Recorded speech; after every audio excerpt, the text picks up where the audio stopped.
Pamiętam świetnie awanturę między moim ojcem a dziadkiem.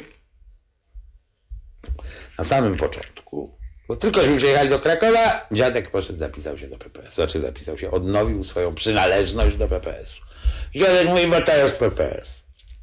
Bo to jest moja partia, mówił dziadek. Ojciec wtedy właśnie nie był pewny. Bo to jest moja partia, mówił dziadek. To ja świetnie pamiętam, bo to jest moja partia. To świetnie pamiętam. Pamiętam, jak się naśmiewał z jakiegoś swojego kumpla, co był w PPS-ie, że chodzą święcić sztandary do kościoła, bo obaj oni, tatuś i dziadek, byli antyreligijni i antyklerykalni.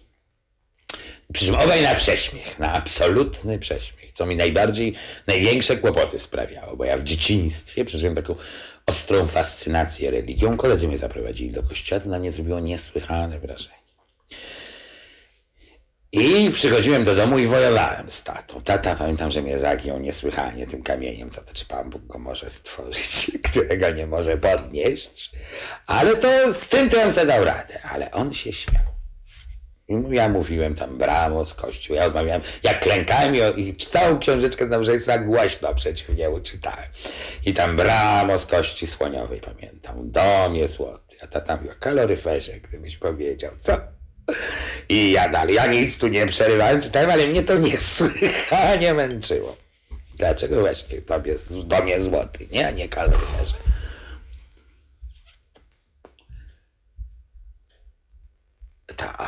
No to więc pamiętam taką ich awanturę, a mam jakoś krótkotrwały, tata już zaraz był w PPS-ie. To zresztą to było jasne, bo w tym PPS-ie, bo to przecież dowcip polega na tym, że to nie był fałszywy PPS, to była tylko część PPS-u, w środku lewica, Tastro był mój ojciec.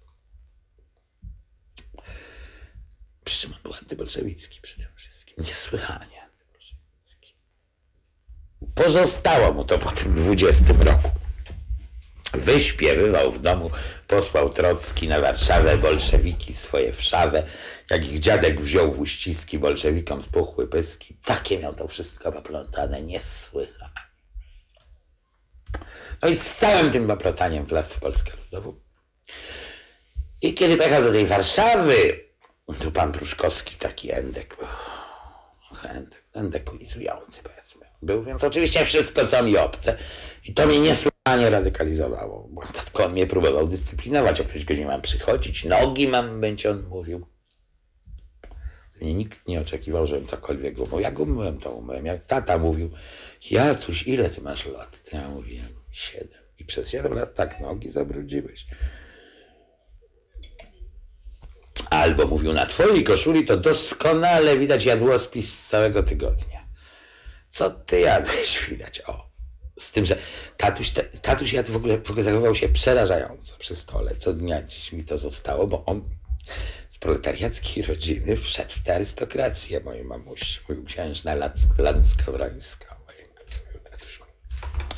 No to miał dwa sposoby. Albo spróbować to rygorystycznie wszystko zastosować, prawda? Przystosować się. Albo zademonstrować, że ma to w dupie. Tatuś wybrał tą drugą drogę. I robił najprzeróżniejsze śmieszne rzeczy. Potem już na starość mówił, Jacek, jak ty jesz? Kto cię tego nauczy?